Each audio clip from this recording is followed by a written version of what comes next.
Recently, this man, the publisher of the New York Times, A.G. Sulzberger, met with Trump over what he called concerns that he had over Trump's calling out the fake news media over the lies that they spread, saying that it made him fear for his safety.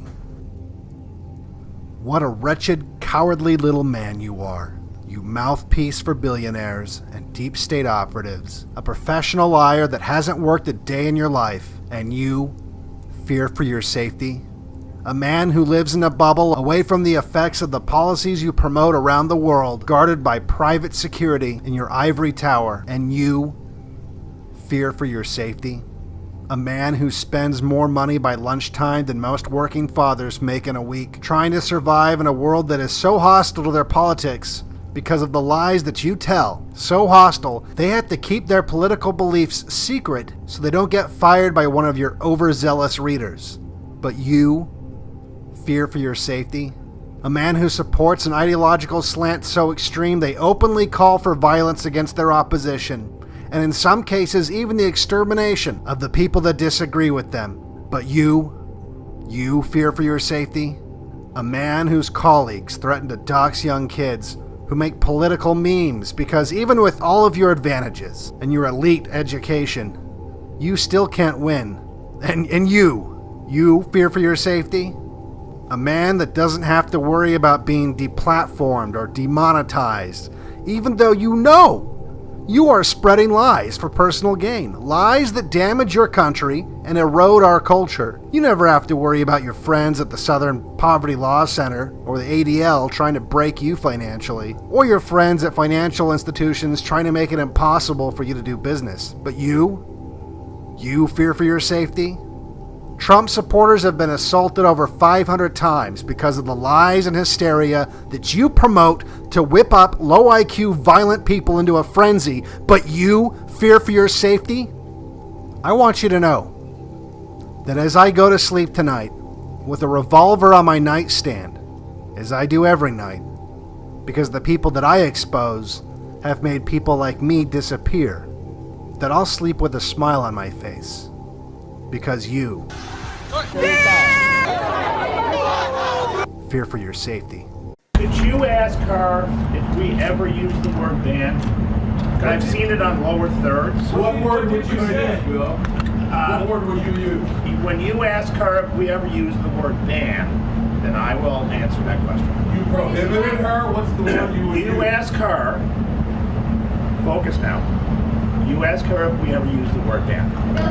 See you guys later. Have a great day. The Dog and Pony Show continues to distract the masses with nonsense, while the international banking puppet masters who own the networks and own the players in both political parties throw up nonstop smokescreens that keep us all divided and deceived.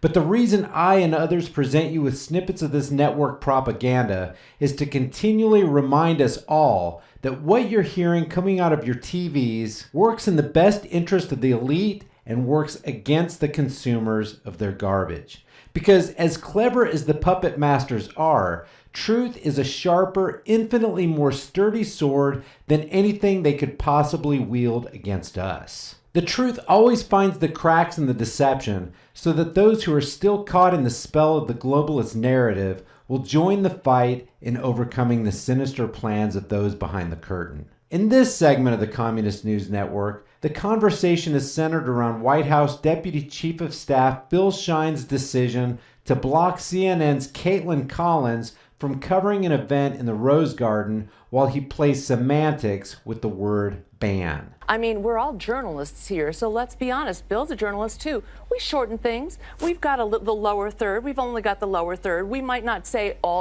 she was uninvited. She was told she cannot come. She was banned. The message was communicated that she was not welcome there, and she did not go. So this is ridiculous that this ex-journalist is playing word games with journalists, and it's not working. So, Steve, look, presidents get questions shouted at them all the time, right? So yesterday, the president wanted to talk about trade, and Caitlin asked questions about the Vladimir Putin summit and about the Michael Cohen tape, which, as the only representative for the broadcast media, was a question everyone wanted to ask. And I just wanted to make the point for the viewer that this is the way it goes. And here's how I'm going to make that point. Right. I'm going to show you two presidents who aren't Trump. I'm looking forward to working with the new Congress. Thank you for your time. Mr. President, do you think Saddam's execution was handled appropriately? Thank you, Kathleen Sebelius, for the outstanding work that she's doing, making sure that millions of Americans can get health insurance. Thank you. Mr. President, if you won't negotiate, how can you get a solution? How can you bring an end to this if you won't talk to the congressional leaders?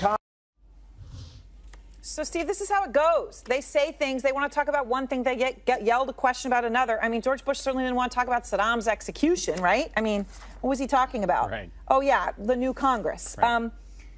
What happened with Caitlin Collins is what happens. This is how it goes. Did Shine make a mistake? Listen, Aaron, I think he did. Yes, I really do. Journalists are supposed to ask questions, and they're supposed to ask tough questions, and that happens all the time. And it happened in these shouting, matches, which we have.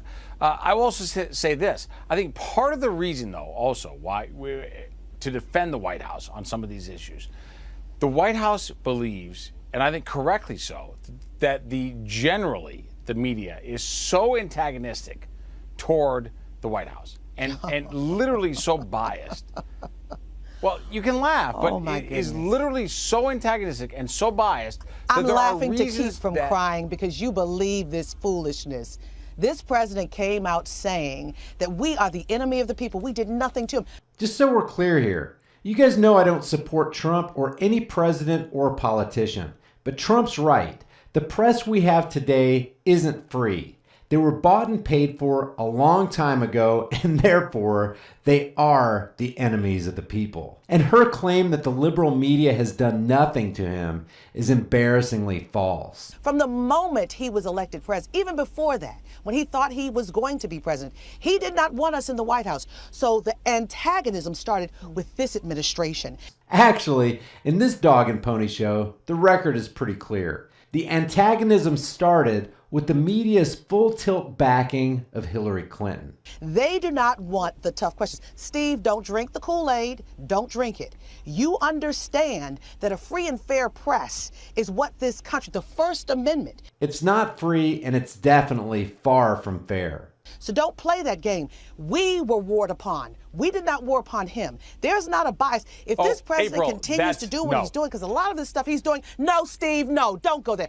No, Steve, no, don't go there. He's tweeting things. He's saying homie with tapes and things of that nature. He's confessing. No, it's not. It's ridiculous. This is what the president is doing. We have a right to ask. We have a right to ask. And this president and this administration and Bill Shine, of all people, is going to have this war of words on Caitlin Collins. She is a credentialed member of the press in the pool. And I'm going to say this to you, and I think Senator McCain was absolutely right. Okay. When you start oppressing and censoring the press, it begins a dictatorship. Steve, don't believe the Kool-Aid. Don't drink it. Don't drink it. Dictatorship. Are you? Steve, don't believe the Kool-Aid. Don't drink it. Steve, Don't it is also true. Dictatorship. Are you kidding? Hold on. No, that needs a response. Dictatorship? Are you kidding? Dictatorship? That's the way it goes. Am I kidding? Yes. I mean, yes. Am I kidding? Yes. I mean, yes. It's authoritarian. When you talk about dictatorship, what makes us different from China? Did you hear what that woman just said? Authoritarian. When you talk about dictatorship, what makes us different from China? She says this like we're not under authoritarianism right now. What makes us different from China and Russia? And do you realize how divorced you are from the reality? What makes us different from China? Let Steve respond. What makes us different from China and Russia? Steve, a free press. Okay, let me give you a chance to respond. Okay, now we're China and Russia.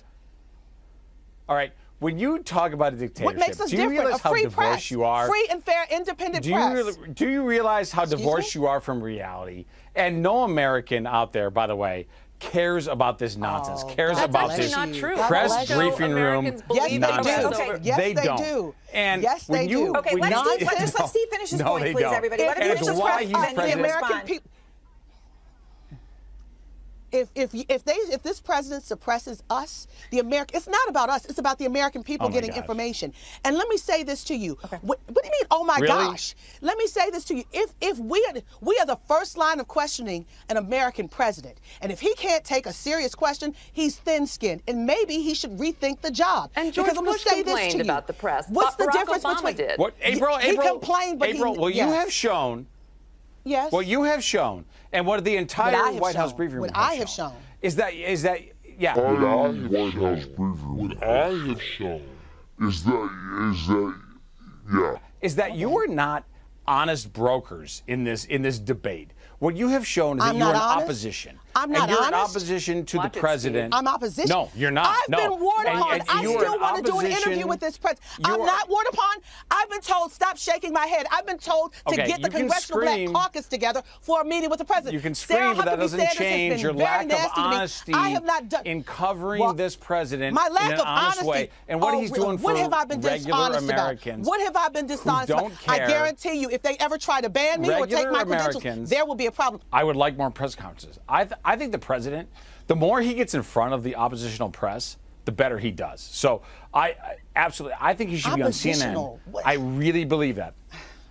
He should be. Is it not oppositional? I simply will say again, do you Steve, really believe that? The definition of a free and fair press is speaking truth to power, and that is holding them to account and asking questions they don't want to be asked. So when you use the word opposition to describe the job of a fair press, a free and fair press, you are doing a great disservice to the country. This is clueless. When you lie to the people, show favoritism, make up stories, get your marching orders from the CIA, withhold truth, and protect the international banking cartel and the domestic terrorist organization known as the IRS, you are doing a great disservice to the country. Really? And I want to say totally something, disagree, Steve. because you know what? Just slandered. You know what? Steve, A disservice to the country is when the press pretends that they are objective. And when I watch that White House briefing room, it is not. You can say, "Oh my God," you can be exasperated, but you know what? I think any fair person, I am going to say, any non-political person, because you're delusional, will say, and you're a liar. That is not really. I'm a liar, really. Here's the thing. Also, here's what you can't get over. You're not worth the G in your OP.